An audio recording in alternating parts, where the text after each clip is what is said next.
साहब, मेरा नाम है रूमा गुप्ता और मैं ग्रेजुएट कर चुकी हूँ।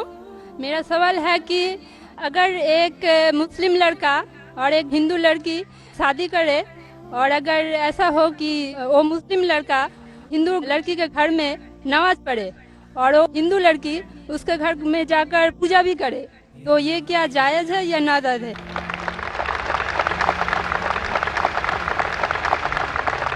बहन का अच्छा सवाल है कि अगर एक मुसलमान लड़का हिंदू लड़की से शादी करता है तो क्या वो मुसलमान लड़का हिंदू के घर में जाके नमाज पढ़ सकता है, और क्या वो लड़की मुसलमान के घर में पूजा कर सकती है? नहीं। सबसे पहले कुछ शराइत है हर चीज़ के।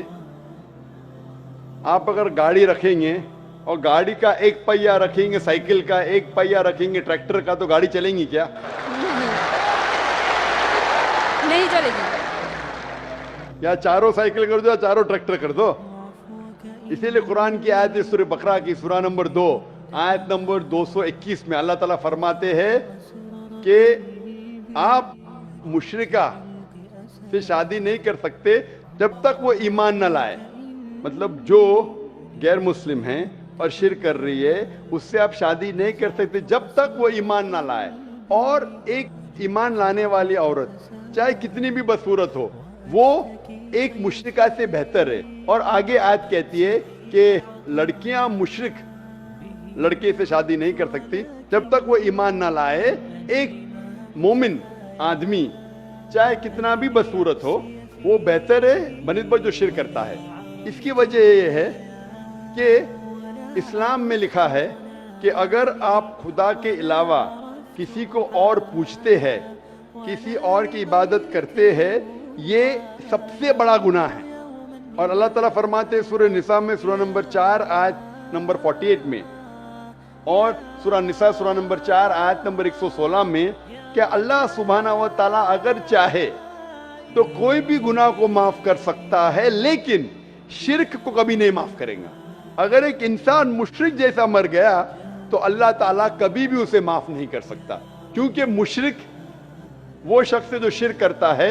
और ये सबसे बड़ा गुनाह है, क्योंकि हमारा खालिक, हमारा मालिक, हमारा ईश्वर, हमारा खुदा, हमारा भगवान, अगर हम उसको गाली देंगे, ये सबसे बड़ा गुनाह है।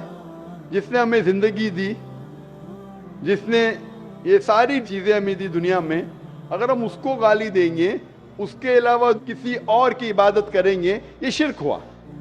तो इसीलिए इस्लाम में इजाजत नहीं है कि एक मुस्लिम लड़का या लड़की कोई मुशरिक लड़का या लड़की से शादी करे, ये इजाजत नहीं है। जहां तक के सवाल है क्या एक आम मुसलमान हिंदू घर में नमाज पढ़ सकता है? अगर उसके सामने कोई मूर्ति नहीं है तो वो नमाज कहां भी पढ़ सकता है, अगर जगह साफ है। हमारे रसूल मोहम्मद सल्लल्लाहु अलैहि वसल्लम फरमाते कि सारी दुनिया, सारी धरती मोमिन के लिए मस्जिद है। यानी सारी दुनिया आप कहां भी नमाज पढ़ सकते, देखना चाहिए कि साफ है, आप नमाज पढ़ सकते। तो ये आप जाके अगर हिंदू का घर में जाते हैं और वह साफ है, कोई मूर्ति आगे नहीं है, तो नमाज पढ़ने में कोई हर्ज नहीं है। जरूरी नहीं है कि आपको शादी करना चाहिए फिर आप नमाज पढ़ सकते, शादी करने की जरूरत नहीं है। नमाज पढ़ने का अगर साफ जगह है तो कोई हर्ज नहीं। इसीलिए शादी के लिए शर्त है कि दोनों का ईमान हो।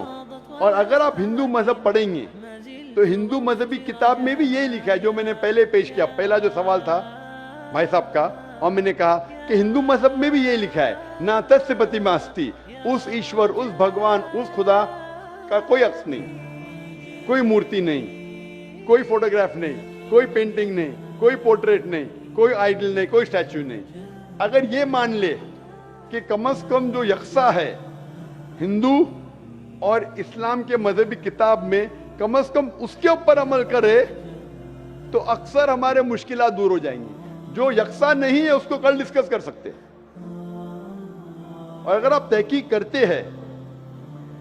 करते हिंदू मजहब की किताब पढ़ते और इस्लाम मजहब की किताब पढ़ते, दोनों में लिखा है खुदा एक है, दोनों में लिखा है खुदा का कोई अक्स नहीं है, दोनों में लिखा है कि खुदा का कोई बुत नहीं है, दोनों में लिखा है कि खुदा के अलावा किसी और की इबादत नहीं करना चाहिए, दोनों में लिखा है कि आखिरी पैगंबर मोहम्मद सल्लल्लाहु अलैहि वसल्लम में, दोनों में लिखा है कि शराब नहीं पीना चाहिए। मैं हवाले दे सकता हूँ। اور میں تقریر ایک دیا ہوں similarities between Islam and Hinduism. اسلام اور ہندوازم میں یکسانیت دونوں کتاب میں. آپ اگر پڑھیں گے قرآن مجید میں سورہ مائدہ سورہ 5 آیت نمبر 90 میں لکھا ہے کہ شراب پینا حرام ہے. اب Manusmriti chapter number 9 verse number 225 پڑھیں گے, اس میں لکھا ہے شراب پینا حرام ہے. قرآن میں لکھے سورہ مائدہ سورہ نمبر 5 آیت نمبر 3, سورہ بقرہ سورہ نمبر 2 آیت نمبر 173, سورہ انعام سورہ نمبر 6 آیت نمبر 145 اور سورہ نحل چیپٹر 16 ورس 115 میں حرمت علیکم المیتۃ والدم ولحم الخنزیر وما اہل لغیر اللہ بھی. کیا آپ کے لیے حرام ہے مرا ہوا گوشت, خون, سور کا گوشت اور وہ کھانا جس کے اوپر اللہ کے علاوہ کسی اور کا نام لیا گیا ہے. آپ اگر ہندو مذہبی کتاب پڑھیں گے اس میں بھی لکھا ہے کہ سور کا گوشت کھانا حرام ہے. اگر آپ تحقیق کریں گے کافی یکسانیت ہے. اسلام مذہبی کتاب میں لکھا ہے قرآن میں سورہ نور میں سورہ نمبر 24 آیت نمبر 30 اور 31 کے اندر حجاب کے بارے میں عورت کو الحمدللہ حجاب میں ہونا چاہیے, سر سے ڈھکا ہونا چاہیے اس کا جسم, صرف جو دکھ سکتا ہے وہ چہرہ اور ہتھیلی تک کے. آپ اگر ہندو مذہب کتاب پڑھیں گے رگ وید بک نمبر 8 میں لکھا ہے اور رگ وید بک نمبر 10 میں بھی لکھا ہوا ہے کہ عورت کو اپنے سر کے پلوں کو ڈالنا چاہیے چہرے پہ. رگ وید میں بھی لکھا ہے کہ جب مرد کو دیکھے تو نظر نیچے کرنا چاہیے. یہ قرآن مجید میں لکھا ہے سورہ نور سورہ نمبر 24 آیت نمبر 30 اور 31 کہ جب بھی کوئی خاتون مرد کو دیکھتی ہے جو اس کا شوہر یا قریب رشتہ دار نہیں ہے, اور جب بھی کوئی مرد کوئی عورت کو دیکھتا ہے اور قریب رشتہ دار نہیں ہے تو اسے نظر نیچے کرنا چاہیے. اور اسلام مذہب میں جو مذہبی کتاب میں لکھا ہے, لیکن افسوس کی بات ہے کہ مذہب کے ٹھیکیدار یہ چیز کا ذکر ہی نہیں کرتے. کیوں؟ اسی لیے میں حوالے دیتا ہوں. میں کوئی عالم نہیں ہوں, میں کوئی پنڈت نہیں ہوں, میں اپنے آپ کو طالب علم کہتا ہوں, لیکن میں ہمیشہ حوالہ دیتا ہوں. تو کسی کو بھی شک ہے, کسی کو بھی شبہ ہے تو گھر پہ جا کے چیک کر سکتا ہے, یا انٹرنیٹ پہ جائیے, آپ ٹائپ کرو, وید بھی انٹرنیٹ کے اوپر ہے, قرآن بھی انٹرنیٹ کے اوپر ہے, ٹائپ کرو, ریفرنس ٹائپ کرو, آپ کو حوالہ مل جائے گا. تو اسی لیے گاڑی چلنے کے لیے دونوں کا جو رولز اینڈ ریگولیشن ہے وہی ہونا چاہیے. اسی لیے دونوں لوگ مومن ہونا ضروری ہے. Hope that answers the question.